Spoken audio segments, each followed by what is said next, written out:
খুলনা বিশ্ববিদ্যালয়ের শিক্ষার্থী অর্ণব কুমার সরকারকে হত্যার ঘটনায় ৩ জনকে জিজ্ঞাসাবাদের জন্য পুলিশি হেফাজতে নেওয়া হয়েছে এবং এ বিষয়ে আরেকটু বিস্তারিত জানতে চাই যুক্ত হচ্ছেন খুলনা থেকে সহকর্মী কনক রহমান। কনক, শুরুতে একটু পরিচয়টা জানাবেন, যাদেরকে জিজ্ঞাসাবাদের জন্য নিয়ে যাওয়া হলো তাদের পরিচয়টা কি এবং এখন পর্যন্ত কোনো মোটিভ খুঁজে পাওয়া গেল কিনা, কি কারণে আসলে হত্যাকাণ্ড ঘটিয়ে থাকতে পারে এবং হত্যাকাণ্ডের সঙ্গে ৩ জনের সম্পৃক্ততা অন্তত স্পষ্ট হয়েছে কিনা পুলিশের কাছে, পুলিশের বক্তব্যটা একটু জানাবেন কনক। পুলিশ আসলে যে ৩ জনকে হেফাজতে নিয়েছে তাদের সম্পর্কে এখন আমাদের কাছে পরিষ্কার করে কিছু বলে নাই। আসলে তারা এই ঘটনার সাথে কতটুকু জড়িত বা এই ঘটনার আদপান্ত তারা জানে কি জানে না সে বিষয়ে পুলিশ এখনো পর্যন্ত আমাদেরকে নিশ্চিত করে কিছু বলেনি। পুলিশ বলেছে তাদের হেফাজতে নেওয়া হয়েছে, সেখানে আটকের কথা তারা বলেনি। এই গেল ১ নাম্বার। ২ হচ্ছে কেন, কি কারণে এবং কারা এই হত্যাকাণ্ড ঘটিয়েছে পুলিশ এখনো পর্যন্ত নিশ্চিত নয়। তবে গোয়েন্দাদের একাধিক সূত্র ৭১ টেলিভিশনকে নিশ্চিত করেছে যে মূলত সে যে নিহত হয়েছেন অর্ণব, সে আসলে টার্গেট ছিল না, টার্গেট ছিল অন্য ২ ব্যক্তি। অর্ণব সেখানে উপস্থিত থাকায় হঠাৎ অর্ণব সেই রোশনালে পড়ে যায় এবং তারা মনে করে যে টার্গেট হওয়া ২ ব্যক্তির সাথে অর্ণবের পূর্ব পরিচয় রয়েছে।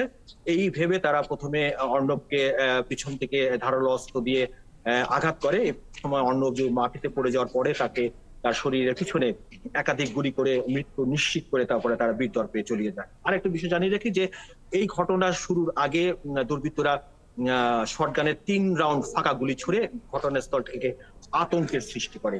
আর অর্ণব খুলনা বিশ্ববিদ্যালয়ের ব্যবসা প্রশাসন বিভাগের শেষ বর্ষের ছাত্র। পারিবারিকভাবে দাবি করা হয়েছে সে কোনো ধরনের কারো কোনো সংগঠন বা নিষিদ্ধ সংগঠন বা সন্ত্রাসী কোনো সংগঠনের সাথে জড়িত না।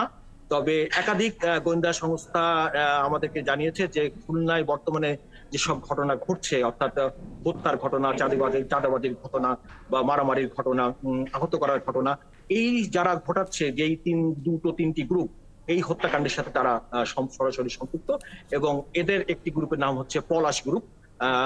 গোয়েন্দা সংস্থা আমাদেরকে জানিয়েছে যে পলাশ গ্রুপের লোকজনই আসলে এই ঘটনাটার সাথে যারা জড়িত এবং কারা কারা এই ঘটনার সময় ছিল, কারা অস্ত্র দিয়ে গুলি চালিয়েছে, কারা স্টেপিং করেছে এবং ঘটনার আশপাশে কারা রেকি করেছে, এটা গোয়েন্দা সংস্থা জানে। তবে গণমাধ্যমকে তারা তাদের নাম প্রকাশ করছে না। বিভিন্ন ভাবে বিভিন্ন সূত্রে আমরা এগুলো জানতে পেরেছি। এগুলো এক কথা বলা যায় অসমর্থিত সূত্র এবং সময়ের সাথে সাথে হয়তো এই সূত্রগুলো সম্বন্ধে আরো বিস্তারিত তথ্য আপনার কাছ থেকে আমরা জানতে পারবো। ধন্যবাদ যুক্ত হওয়ার জন্য।